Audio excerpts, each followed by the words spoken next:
Go ahead. Wa alaikum salam.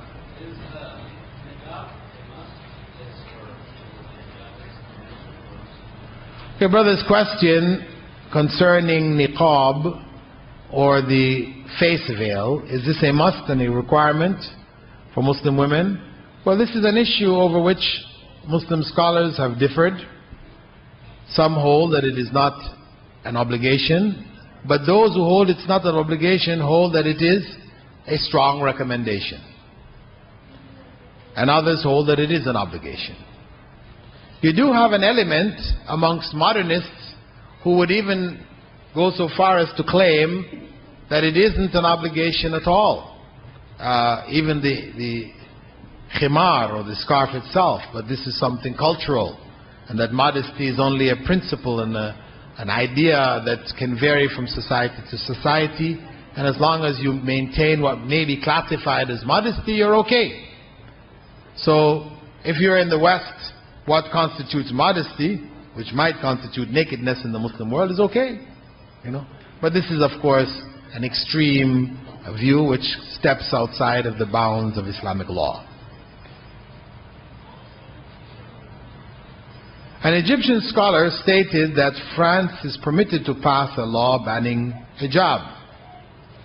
Muslims should move to Muslim countries. What is your view, especially for Muslims whose home is in the West? Well, whether France is permitted to or not, that is up to them. Of course, it's their country, they can do what they want to do in the country. But it is something which may be fought legally, because there are also people from various areas of human rights who have actually opposed this. There is an article which is available on the internet, written by one of the big human rights organizations, in which they recommend, that they call on France actually to take this back. Human Rights Watch. They said the proposed law is an unwarranted infringement on the right to religious practice, said Kenneth Roth, Executive Director of Human Rights Watch. For many Muslims, wearing a headscarf is not only about religious expression, it is about religious obligation. He has understood the crux of the matter. He said some supporters of the proposed law, known as the draft law concerning the application of the principle of secularism in schools, junior high schools and high schools, which would come into force in September, believe it is necessary to uphold the separation of church and state in education, and to protect the secular state from the perceived threat of religious fundamentalism, particularly Islamic fundamentalism. However, protecting the rights of all students to religious freedom does not undermine secularism in schools. On the contrary, it demonstrates respect for religious diversity, a position fully consistent with maintaining the strict separation of public institutions from any particular religious message. Human Rights Watch recognizes the legitimacy of public institutions seeking not to promote any religion via their conduct or statements. But the French government has taken this step further by suggesting that the state is undermining secularism if it allows students to wear religious symbols.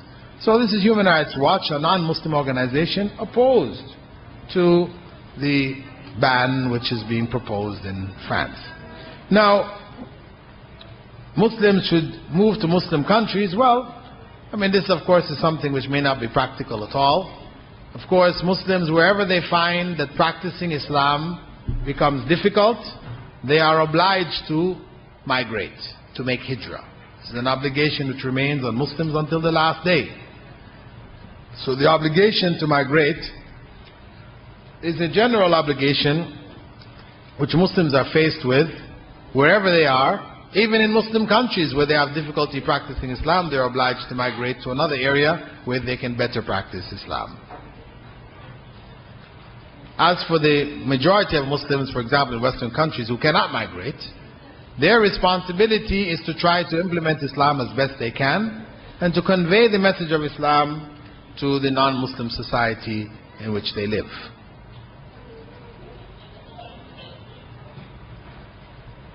In case a woman is alone in her home, what clothing should she wear? Well, if she's absolutely alone, of course,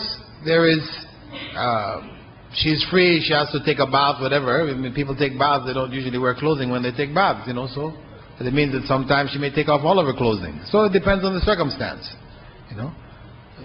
She doesn't have any particular minimum which is prescribed, but for herself, whatever she feels, most comfortable in, within the bounds of her own personal modesty, then she is permitted to wear as she wishes, within the bounds of her own home when she is alone. What is the exact way of wearing the veil? This is the same question we looked at earlier. What is the sin for not wearing hijab? Well, of course, this is disobedience to Allah subhanahu wa ta'ala, Allah Almighty. Women who expose themselves, depending on the severity of the case, could end up it being a source of punishment for them on the Day of Judgment, in the hellfire to some degree, for some period of time or whatever. It just depends on the severity of their acts. But in general, a Muslim is required to try to obey Allah's commands as much as they can. The nature of women and men are different. Isn't it also the nature or the way a man is created according to the Quran as one of the reasons why men look at women in desirous ways? Yes, it is from the nature of men that they are more easily aroused by females, just looking at them, etc. It is part of the difference. And this is why Allah, when speaking about the covering, says, tell the men, Muslim men, the believing men, that they should lower their gaze and guard their private parts. They're told. As women are told, they're also told. Question 2, is this conforming by other countries, the banning of the hijab for Muslims, a sign that non-Muslims are fearful of Islam? Yes, it does represent something of a fear. They see in Islam this wearing of the hijab a fundamentalist upsurge, and they link it to terrorism, which of course is a false link, because fundamentalism, going back to the fundamentals of Islam, is something required of all Muslims. And this has no link with terrorism. Terrorism is something else. A person may be an atheist and a terrorist. He could be, a Muslim who is not practicing Islam and he's a terrorist. It doesn't necessarily link with practicing Islam. So it's a misunderstanding on the part of many people in the West, unfortunately promoted by the media, that fundamentalism means terrorism. If women wear complete hijab, covering the face, then identification will be difficult, as per the Prophet saying that they should be identified when she goes with a man. Well, I don't know about that saying. In fact, the idea is that she is not identifiable, easily identifiable. It is sufficient that she knows who her husband is and where they have to meet. It is not necessary that the husband be able to identify his wife, when she is amongst other women in a similar dress. This is not a necessity. Some parents say, I will leave it up to my daughter to decide. What do you have to say to them? Well, this is a mistake. This is a mistake. It is something which Allah has already decided. So to say I will leave it up to my daughters to decide is to go against the commandment of Allah, is to give the right of decision which belongs to Allah to your daughter. This is a big mistake. Of course, many Muslims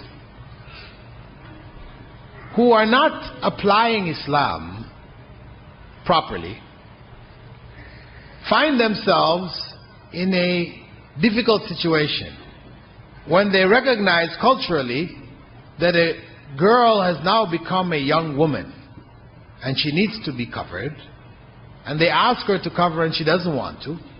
They have to struggle with this. Then they say, okay, I'll leave it up to you. But the reality is that the Prophet ﷺ said, teach your children prayer by the time they're 7. عَلِّمُوا أَوْلَادَكُمُ الصَّلَاةِ بِسَبْعٍ. Teach them prayer by the time they're 7. Teaching them prayer involves teaching them hijab. Because to teach a young girl how to pray, it doesn't mean the physical actions alone. It means the dress that it accompanies it. That she must cover herself accordingly what is acceptable for prayer.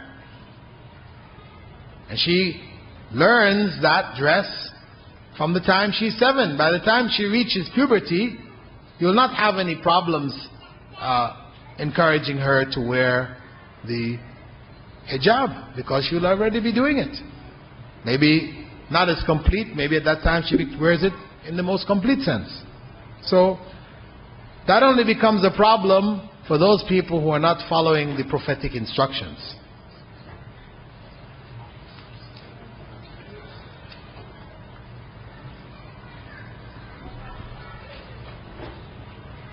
How long would it take for Arab women to take off the hijab, going at the present trends? Well, I'm not a fortune teller, so I really can't give you an answer to that one. And in any case, you know, these trends are cyclic. If we were to go to Egypt, for example, 60 years ago, you would hardly find any woman wearing a scarf. Hardly find it. Today, you can't go anywhere without finding women wearing scarves. When I was in Malaysia in the 60s, I lived in East Malaysia, which is a Muslim country, I never saw a single woman in hijab. Not a single woman. Not one. Even, I found myself, when I went to Medina to study, during Hajj, and I saw these women that looked like the women of Malaysia, all covered up, you know, except for their face and hands. I asked some friends of mine, where are these people from? You know, because they look like Malaysia. I said, Malaysia. I said, what? I never saw anybody dressed like that in Malaysia. You know, because what they would do, they knew that when you pray you had to cover yourself. They would carry these garments in bags when they go to the mosque, and then when they get inside they'd put it on and they'd pray in it and put it back in the bag and leave. So I never saw it the whole time I was there in Malaysia. Now when I went back in the 90s, it was everywhere. The schools, the public places, everywhere. So even if you may find a society leans at one point towards a relaxing, the overall trend of Islamic awakening will help it come back in line. So I don't fear for the future in that regard.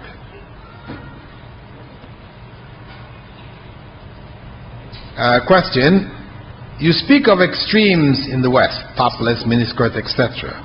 But are gloves, niqabs, to the point where women cannot see, etc., not extreme as well? Why can there not be a respectful middle ground of conservative, modest dress? Thank you. Well, the degree to which a woman covers herself, if she chooses to cover herself to the point, as you said, where she can't see well, I mean, of course, that may be a bit of an extreme, you know, where it's going to hinder your walking, you're bumping into poles and falling and tripping and things like this. So we say this is an extreme, you should at least have a minimum of being able to maneuver in society, right? So, but still, even with the niqab and the glove, we can't say niqab and the glove is extreme. If it is sanctioned by the religion and a woman chooses to do so, then that is her option. There is no harm coming from it to the society or to herself. There's no harm coming from it to the society and to herself. In fact, one recent study, a doctor I was reading talking about societies where women wear the face veil have fewer incidences of nose and throat infections because it acts as a screening out. So there is benefits, in fact. Now if we go to the other extreme, you know, where people, the topless and the miniskirt, we say there's harm, there's obvious harm there, you know. So where are we going to find the modest means? Okay, what do you consider modest? What you consider modest, another person may not consider modest. You know? So we have difficulties. If it's left to the individual to decide, then we have problems. This is why, as Muslims, we say, leave it to God. Let God decide. Because we really don't know what's best for us. So this is the Islamic approach to it. As I said, abuse of women, you know, harassment of women in general, sexual harassment of women, which sometimes may reach the point of rape, and many other times it's not to that point. We do, common sense does tell us that this is going to be related to clothing. This is just basic. For a person to say, no, it has nothing to do with clothing. If I wear a bikini, it's not going to excite men. And in fact, if I wear a complete covering, you can't see anything of me, that might even excite them. No. Yes, there may be a man excited by that. But all men are excited by the bikini. That's reality. You know, let us not fool ourselves.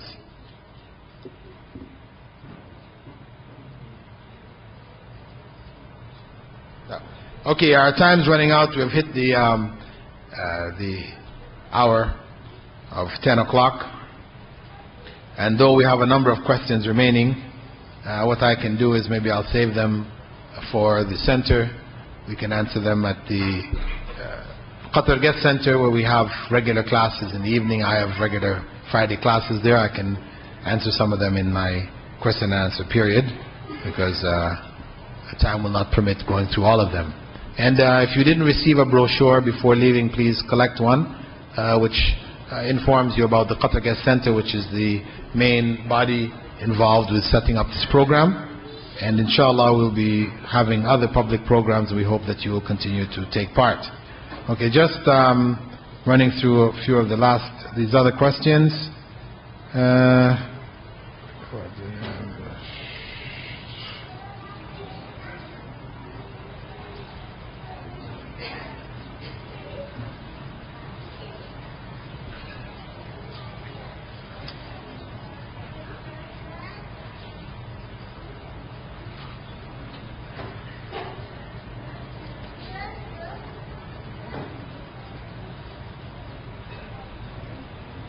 Is it permissible for children of the age 13 and 14 to wear hijab, that is the head cover, only at school, where the girls and the boys are separate?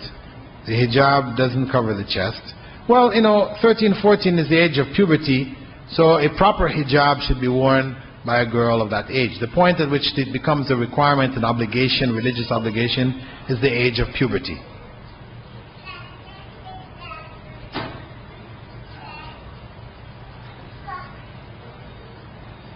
In your speech you mentioned that there in the U.S. there's around 400 people converting to Islam daily in the U.S. Is there proof in this comment? Yes, it is research done by Yvonne Haddad from the University of Michigan and Ihsan Baghbi, Professor Ihsan Baghbi, both of them concluded with these figures close to that 300 plus, etc.